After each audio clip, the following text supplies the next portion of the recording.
How are you guys doing? Cool. Thanks for this opportunity. I've never been to Stellenbosch University. It's great to be here. We've got an agency down in Cape Town. You guys might have driven past it at some point in Woodstock. Okay, so my understanding is that you guys are really interested and are budding entrepreneurs. So some of you have probably got your own businesses. I know there's some people probably running all kinds of schemes with students. There's loan sharks in here, people running bars. Whatever it is, you guys want to add value to this country. And you know that the only way to do that is to actually be inventive and create your own stuff.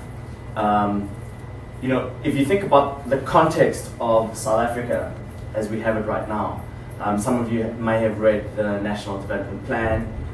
You will know that in there it states quite clearly that their objectives are to eliminate poverty completely. So right now, 39% of South Africans live below the poverty line, and the poverty line, according to Stats SA, is how much per month? 419 rand. Okay, so 39% of South Africans live below 419 rand a month. Okay, so that's kind of the one objective, is to eliminate poverty, and also to make sure that they eradicate, or as much as they can, close the gap, that inequality gap that we have in South Africa. Gini coefficient right now is sitting at 0.69. They want to get that down to 0.6 by the time we get to 2030. Now, of course, the people in the room are the people that are going to be given that burden or that mandate, depending on which way you look at it, to get to that point. The only way we're going to be able to get over the curve as a society is through your guys' intervention and entrepreneurship. If you look at the kind of level of GDP growth that the country is trying to get to, it's about 5 to 6% is what they think is a bare minimum that's required to get all the things done and achieve the objectives of the National Development Plan. So we've got a lot of work to do, because right now our GDP growth is sitting at projected way below 3%, and that's a real challenge. And I think that the only way that we're going to be able to jump that gap or close that gap is from the work of entrepreneurs. So I'm really glad that you guys are here, and I'm glad that you're associated with this initiative, because you guys are the future. You weren't just joking. It's the truth. If you guys don't do it, no one else will. Okay, so my talk today is not a branding lecture. It's more a talk about some of the things that I have learned around branding that I think you can apply to whatever business you're involved in. Be it a tech business, be it a social business, whatever it is. I think that you can apply these rules and some of the things that I've got in this presentation into those things. And I've got some examples of work. We don't have speakers today, so I will, if we can't hear anything, I'll just cut out the video and I'll explain what that particular concept was about. Okay, so my part-time job is I'm actually a deep house DJ, so that's the only reason I've got such a weird Twitter handle, because it was like 2009 and everyone was doing the Twitter thing. I was like, okay, I'm going to try and promote myself, and I created this thing. So Phono is the channel that you use on vinyl. If any of you guys know, have you ever plugged in a vinyl into an amp? It's Phono and my name. So I know it's cheesy, but that's where it comes from. I love this picture because often what happens is my whole life I've always been a small guy, and I've always been trying to defend or attack bigger guys, be it at school or in varsity, even in my organization. Right now I happen to run the biggest agency in the country, but I still feel like often we have to act and behave like the small guy in order just to keep growing. Because once you think like the big fat guy, it's very easy for people to come around and eat your lunch. So even though we are the largest organization in the country, there's a lot of things that we still do and try and do that try and get us to the point where we're acting agile and nimble. Okay, so here's the first thing. In terms of my lessons, okay, I think human behavior is actually quite predictable. Okay, So you guys have all seen the bell curve. It's a mathematical curve about nominal distribution. There was a book written called The Bell Curve in about 1994. You guys heard about it? Okay, so these two authors, there was a political scientist and a psychologist wrote this book, and it was quite controversial because it was really about the distribution of intelligence within American society.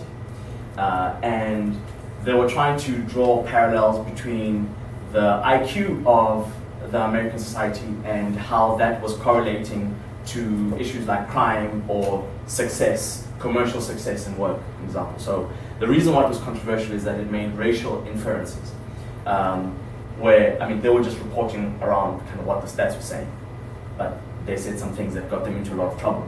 But in any case, let me check it out. The point around the bell curve is, I think, this is the way that society is organized. Okay, we all fit into kind of a normal distribution curve. So if I went around the room today and I said, okay, so let's put a line together around who the tallest people are and who the shortest people are, there will be the same curve. So most people will be in the middle, and then there's people that are really short or really tall. Okay, that happens in every society, everywhere you go, any technology adoption, anything, is exactly the same way.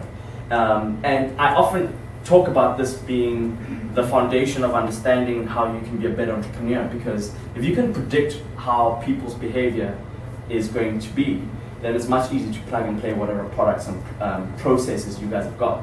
But study human behavior, because that is that's the core of what we do, right? You try and change it, you try and elevate it, you try and make it different. But first of all, you have to understand how it works. And I think that's exactly quite an important thing to understand. Don't be naive about trying to understand how people work, because that's going to be where you're going to get the source of your ideas, and that's where your ideas are going to be implemented. Does that make sense? Okay, so we're not just walking into a world that's just about our own view, which is a mistake that a lot of entrepreneurs make. You think you're kind of selling to yourself. Like, wow, that's an amazing product, I love it. And you think that everyone else is going to love it. Doesn't necessarily work like that. Okay, so understand human behavior. If I had done anything different in my education, I think I would have majored in psych. Because psych speaks to that kind of stuff. I would have even done stuff like anthropology and things like that, because I think those are the people that have to really understand how society works. Have you guys read The Tipping Point? Okay, it's like one of those books that everyone's read, but there's a really amazing case study in The Tipping Point around how there was this thrush pandemic in New York around the 70s, when there was an economic dip in the country. And what happened was the clinics were completely full because women were getting thrush. Okay, you guys know what thrush is, okay? Yeah, I know. It's like a yeast infection, okay? And people couldn't figure out why there was this thrush pandemic. So they got in the scientists, they got in doctors, and people couldn't figure it out. So they got in social anthropologists, and social anthropologists did some ethnographic research, and they just looked at what was going on in the society. And what they figured out is a lot of men, because at that stage most working people were still men, and they were the guys who were unemployed, would wake up early, 5, 6 in the morning, go to the newspaper stand and read all the job listings. And after reading the job listings, they would make a couple of calls, and they'd be home by 7 o'clock, okay? Because those days people used public phones much more than they do today. There were no cell phones yet. Cell phones was only invented in 1978, I think. So they would then go home and have a meal, and then what do you do if you're a guy and you're not working, you're at home with your wife? Okay. So that's what they would do, right? They would have sex. But they didn't wash their hands before they had sex. So the ink from the newspaper was what was causing the thrush. So the social anthropologists sent out big notes around all the telephones that these guys were where they were making their phone calls, and said, please wash your hands as you go home before engaging in sexual intercourse. And the thrush pandemic disappeared. So that is a classical lesson around understanding human behavior and watching people and being attentive to the ebbs and flows of society. There's a lot of secrets in there. Okay, everyone's spoken about adoption of technology. You guys all have smartphones. Here's an interesting picture that I got of a presentation from a guy that I work with. This is the Pope's benediction, I think it's called, when the Pope is made the Pope, right? It's a benediction, I think. This is 2005, okay, so this is Pope John Paul. And then this is last year when the new Pope was selected, right? Just look at them together. Now, it's quite easy in retrospect to understand that that's happened, right? But if you were an entrepreneur in 2000, you could have figured out that this is exactly what's going to happen. But if you look back in history, you can actually see that people took a long time to figure that stuff out. So cell phones only became able to take pictures and do all the stuff that they do now over time. It didn't happen overnight. You guys might be too young to remember just having a feature phone when there was actually no other phone to have. But if you thought about it, you would have predicted that, you know, in a couple of years' time, this is the kind of situation that you're going to be looking at. Even like the most, you know, my mom is very religious, and like the perception is that like really religious people are quite traditional and they don't adopt technology as much. My mother is using her phone to get quotes from the Bible every morning, inspirational readings and stuff like that on her phone. So even the most traditional people are adopting this technology. So if you've got a product or an idea, think about what it's going to look like in 10, 15, 7 years from now by looking at human behavior.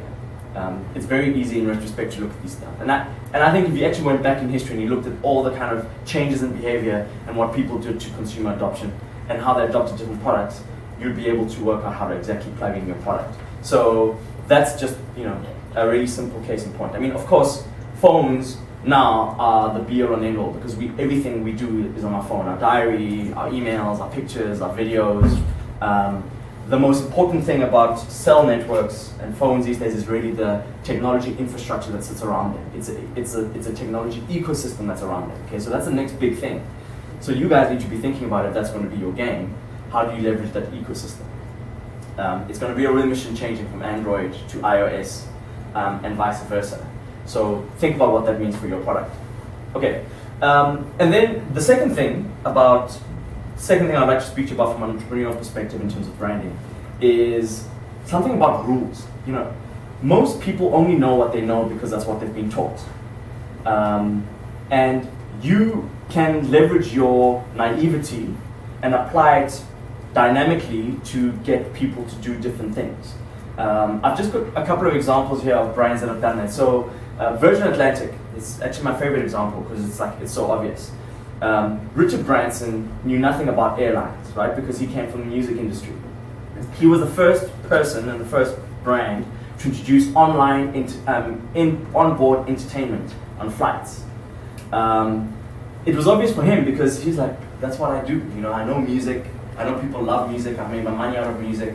Why would anyone want to sit in a flight between New York and London for 7.5 hours just reading a book? And they added movies and music and all that kind of stuff. They were the first people to do that, right? So that for me is intelligent naivety. Just because you're going into an industry that you don't necessarily know everything about doesn't mean that you can't add any value. And that's something that's even more relevant for students and entrepreneurs, because often entrepreneurs are people that are starting to get into industry. And you're often intimidated by the people that have done things around you for years because that's the way that things are done. The world is changing all the time. You can put out the old rules and invent new rules, understand what it is, what value you're adding, and understand the value that you bring to whatever that transaction is. Pep is also another interesting example. I mean, I think Pep probably has the second most retail exposure after the post office. Okay, there's a Pep in literally every single city and town in South Africa. Pep now distributes more cellular data and cellular phones than any of the cellular networks themselves, okay? Because they've got a distribution network. But I get when they started, they weren't thinking like this is what we're going to do, right? They were simply going to be those people that distribute retail clothes to middle to lower income consumers. So that's a Pep example, but there's others. There's lots of others of people that have done some really amazing stuff in industries that actually they know very little about. I mean, Apple is an amazing example that we all use. We all use iTunes. They make more money out of iTunes than they do selling the iMac. They are now a company that redistributes music. They distribute more music than any other record company in the world. Okay, so what is Apple? Are they a computer company? Are they a phone company? The iPhone is still their biggest generating revenue stream, but they do a lot more than that. And I think that's what intelligent naivety is about, and that's what you guys have got. You know, you guys don't have the pressure of the way that the world has worked. So you're able to apply that knowledge into new and different ways. So think about that. You know, try and break those rules and create new relationships with consumers. Okay, before we go into that video, the next one is about, the next rule is around understanding that everything you do communicates. You know, when you're a big brand, like, choose a brand, Castle Lager, you've got, and they are a client, you've got a 30 million rand advertising budget, you've got a 20 million rand sponsorship budget, you've got lots of money, so you have to spend all this cash. When you're a new brand, the products that you guys are going to be launching, you've got none of that stuff. You've got no revenue to go and promote your product. But it's important to understand that everything you do communicates. You can change anything that you do into a medium of communication. So what I mean by that, I mean, if you're going to have an office and someone's going to phone your office line, the person on the other end of the phone, when they pick up the phone, is communicating something about your brand. And that's something that big brands forget. Big brands are so focused on all the traditional stuff that they do and where they spend their money, they don't think about the smaller things. They don't think about the other interactions which are easy to overlook when you've got a lot of money. So that's a real opportunity for you guys. I've got this clip from Southwest Airlines. I hope you can hear it. It's a really interesting clip. Southwest is the most profitable airline in the world and has been so for a very long time. They invented low-cost airlines. Okay, they were the first people before JetBlue, Ryanair, all those products. They were the first people to do that. And one of the things they set out to do, was say, look, if we're not going to be having a luxury experience for people on our flights, we have to do something quirky and something different to make sure that we've got something else that those people can look up to.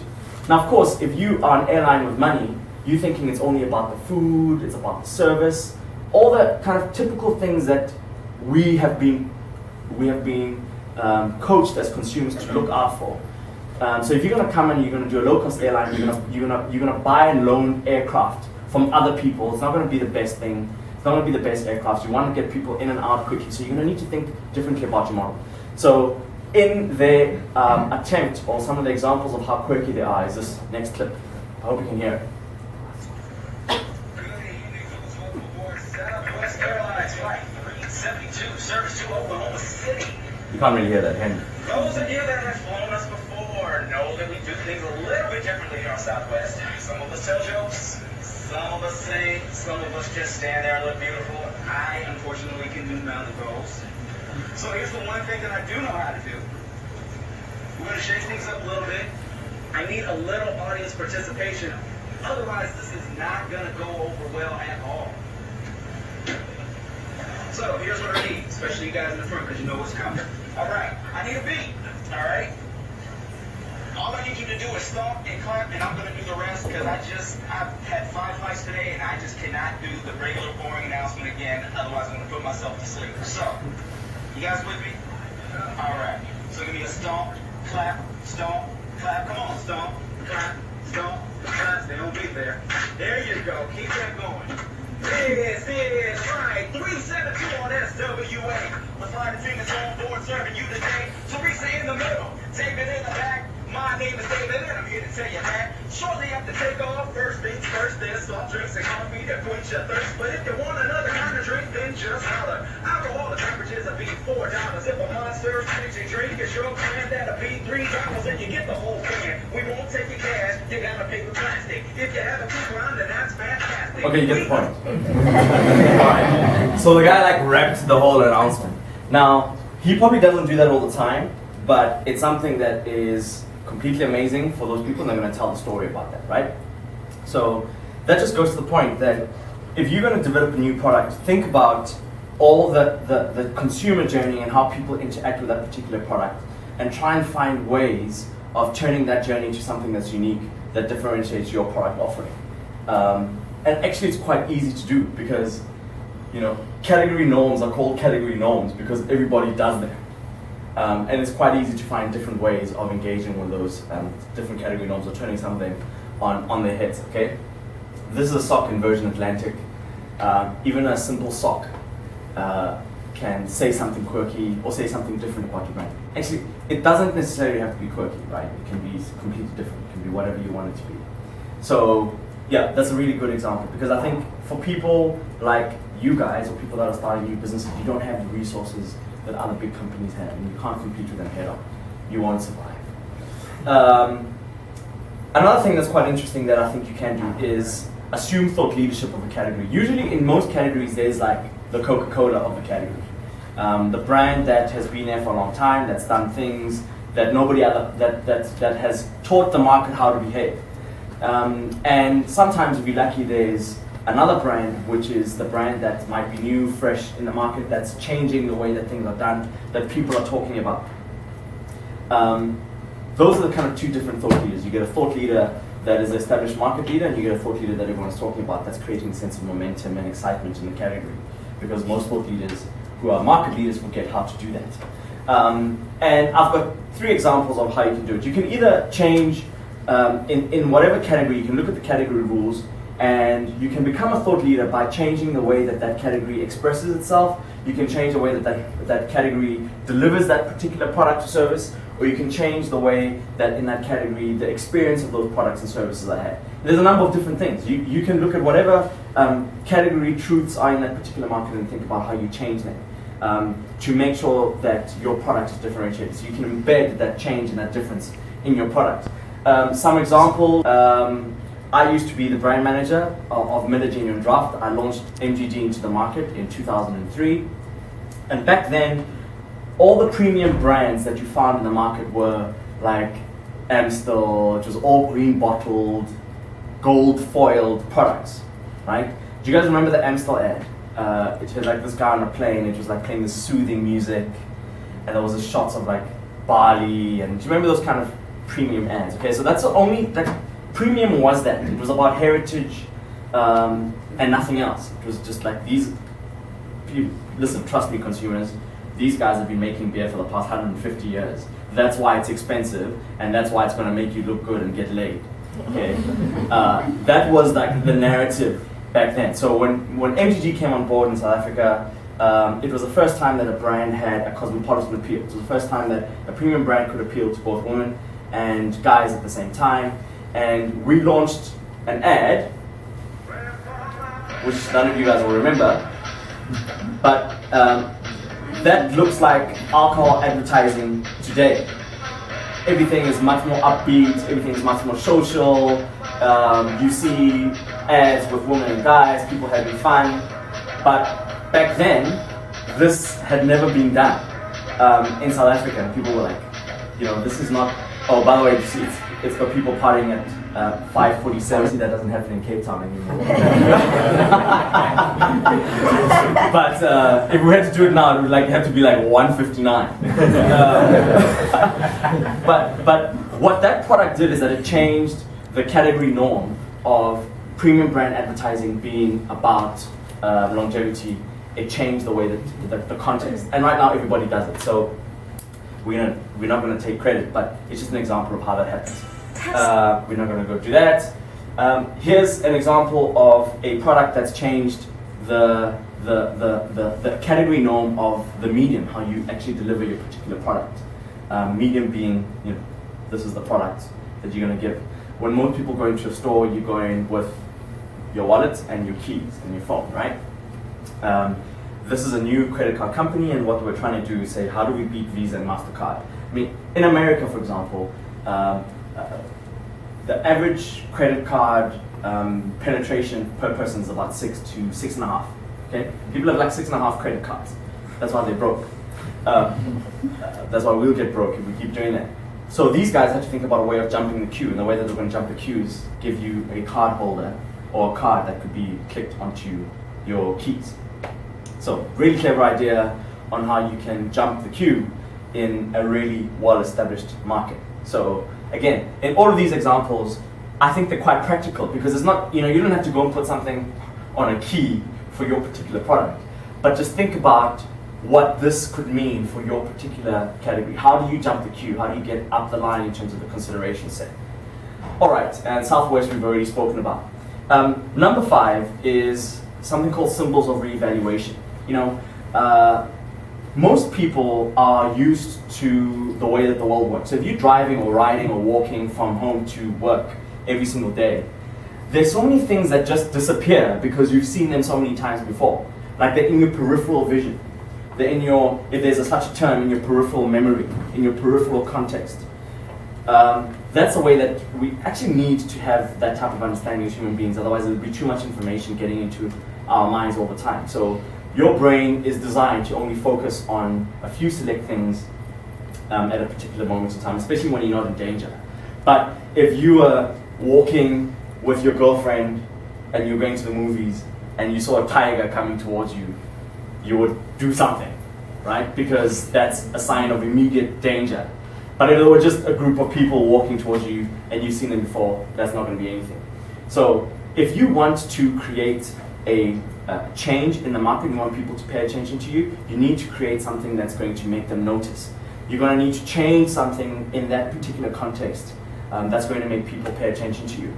Audi did this really well now about 10, 13 years ago when they invented the xenon lights on their cars. It was the first auto manufacturer to do this. Now every single car brand in the world has similar type of lights or these type of lights at some place on the front of the car. Audi was the first brand to do that. And I think that was a major design step that helped this brand, as well as the TT. The TT also did that. And ultimately people copied. Sacrifice is another thing. You can't do everything for everyone, right? You can't be everything for everyone. You've got to select what it is you're going to be good at and be the best at that particular thing, more so than anybody else. People spend way too much time trying to kind of tick all the boxes, when actually maybe what you want to do is tick one box, because that one box is going to get the kind of loyal following that you need. And that's really all about sacrifice. Think about what it is you're going to sacrifice, what's your brand going to sacrifice in order to be able to build much more engaging relationships with your particular target market. Grolsch runs an engagement program called the Swing Top Circle. Grolsch is an SAP brand that didn't have much money for advertising, so they spent all their money on building networks. And what they do is they just get these guys together, people speak about innovation, they speak about different topics that might be interesting to their particular target market. And if you are on the Swing Top Circle, you get a free case of Grolsch every month. You host 2 events every year, and they're running a really successful engagement program in that regard. So what did they sacrifice? They sacrificed above-the-line communication and print communication at their launch phase to be able to do this. Overcommitment. You guys have read Outliers as well, right? Okay, that's even more popular than the Tipping Point. I don't actually know why, but yeah, it is. And in Outliers, Malcolm Gladwell writes about the 10,000 hour rule. Okay, you guys remember that? I'm sure you guys have all studied for longer than 10,000 hours, which is why you're going to ace all your exams. But he speaks about the 10,000 hour rule being, this is in his view, the standard that makes the difference between being good and being the best. All the best people in the world are people that have practiced their particular craft for more than 10,000 hours. So we all have a long way to go. But that is really about overcommitment. Often people go out and they try and launch products and try and do things, and they just kind of they stop halfway. Think about what overcommitment actually means for that particular product. If your product had to do this particular thing better than anybody else, what does that look like? And what does overcommitment mean to you in terms of time, in terms of investment, in terms of understanding your consumer, in terms of how your product particularly delivers in that market? Because that is the only thing that's going to get you over and above the hump that you're going to experience as an entrepreneur, is how committed you are. That's when you start delivering value to consumers. The eighth rule is really leverage technology and popular culture. I think this is probably the most obvious one because everyone is now going into tech. They're understanding how to use social media. Or maybe not. Like, how many people in here are on Twitter? Okay, so there's still some people that aren't. Okay, if you're not on Twitter, how do you engage? Facebook, right? Or what? Facebook. So it really doesn't really matter what it is, but I mean, you guys should at the very least all be on Twitter. You should be on social networks so that you can learn as much as you can. But these days, you can leverage technology to communicate your product. You can build networks online. This is an example from the Prikel Foundation. It's a mobile business, and they have a chat line about HIV prevention. And what they figured out is that kids on Nixon didn't really want to speak about sex and HIV directly and name themselves directly. They're actually doing it through pseudonyms. And what they have is like, Alexa has, it's not a real name, and I'm assuming it's a girl, but Alexa has a network of people, and she's connected to all of these different people. Desperate is connected to all these different people. The bigger your bubble, the more popular you are in that particular network. So they've just used technology to be able to leverage a conversation about HIV prevention. Here's another example that's really good. There's a business called Pedigree. It was launched in Ghana, but it's got operations in Nigeria and in Kenya. In Africa, 25% of medicines that are sold over the counter are counterfeit, okay? And they kill people. So what this guy did is that he invented this app where, for free, as a consumer, you could SMS a unique code on medicine from a pharmacy, and it would verify whether or not that medicine is authentic or not, okay? So he's saving lives, and of course the pharmaceutical companies are more than happy to pay him whatever he wants, because they're losing 25% market share to counterfeit products. So again, here's how somebody else has used technology to leverage that particular thing. And then I've got a couple of other examples. Okay, this is really cool. So I'll show you. This is something I work that's come out of our to extinction is demand for rhino horn in the traditional medicine markets of China and Vietnam. We're looking at 10 years or so before there are none left. Forever Wild, a nonprofit initiative, wanted to convey how critical the rhino situation is and get people from around the world to sign their online petition that will be presented to the U.S. Congress. The budget was zero. Using the internet felt like the way to go. People say they're too busy for serious issues, yet they spend hours looking at the stupidest stuff online. And how would we compete with all this?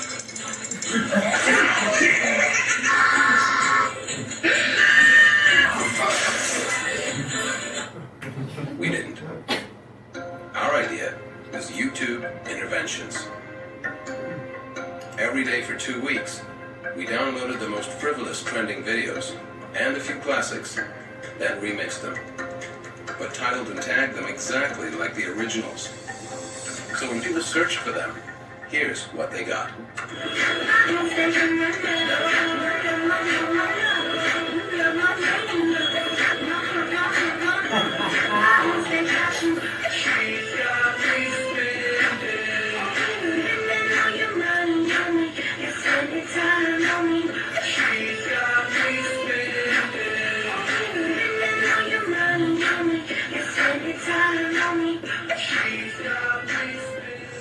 We made over 60 of these. Other people's content became our medium. Our Trojan Horse campaign directly targeted those who actively searched for silly viral videos and made them face the uncomfortable reality of how they spent their time online. While a few were pissed, we touched the conscience of many.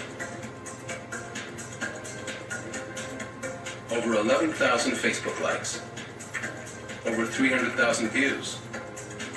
Signatures increased by almost 400%, enough to present a strong case to Congress later in 2012.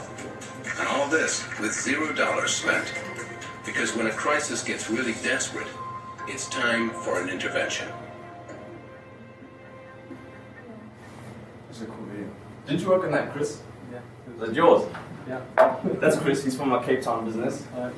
Okay, then I've got a couple more videos, but we've actually run out of time. I think I had one more slide. 2 more slides. I think you guys are entrepreneurs and you understand that ideas are really the currency of the future. You know, there's a book by Daniel Pink called A Whole New Mind. It's a fantastic book. It speaks about how, right-brained people are going to be the leaders of the future. And all he's speaking about is about the fact that actually people that can conceptualize what the future is going to look like and understand how to apply their products and services in that future are the people that are going to be the most successful. So yes, you need all the left brain skills to make that stuff happen. But it's hardly ever left brain people that are going to change the world. It's the people that combine both those spheres. But more than anything, it's the people that are able to generate ideas that are going to change the way that we engage in the future. And then there's kind of a last idea, which is kind of the entrepreneurship fallacy. Often, most people think entrepreneurship is about leaving your company and going to start your own thing. It's not always the case. You can apply entrepreneurial flair and spirit within an organization. And in fact, many organizations are looking for that now because they are old and they stayed and they're looking for new ideas from people like you. So don't think that the only option you have is to go and start your own thing. And you can do that within an organization. And then finally, the big don't always eat the small, but the fast always eat the slow. The one thing that is going to make you more successful than anybody else is speed.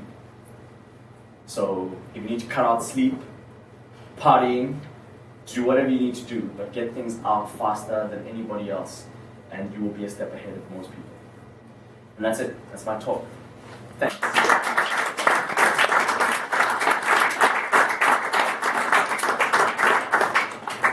Any questions? No. Oh, okay. So obviously it's a very cool talk, all very universal lessons, but do you have any specific tips for business-to-business marketing or branding? Particularly in a more traditional, conservative field. So traditional, conservative, business-to-business all sounds like boring, right? Exactly. Okay. So, and I'm not. Business-to-business makes a lot of money.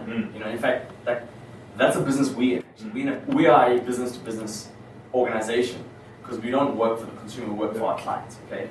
I would say, look at whatever the consumer journey is in those business-to-business interactions. Okay. And understand how you can change some of those journeys and those category norms to differentiate yourself in that particular market.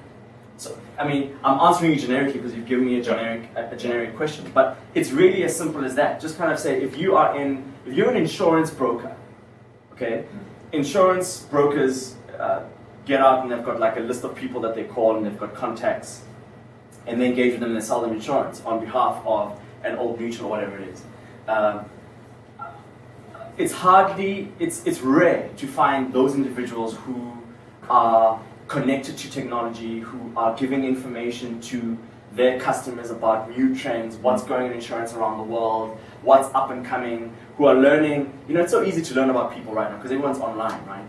Who are learning things about those individuals, sending them stuff on their birthdays, engaging with them in that way. So it's actually quite, I'm not saying that you're going to make millions by just ticking that one box, but understanding what the conventions are in a category and breaking down those conventions is something that you guys can do so much easier because you're not burdened with 30 years of doing things the same way.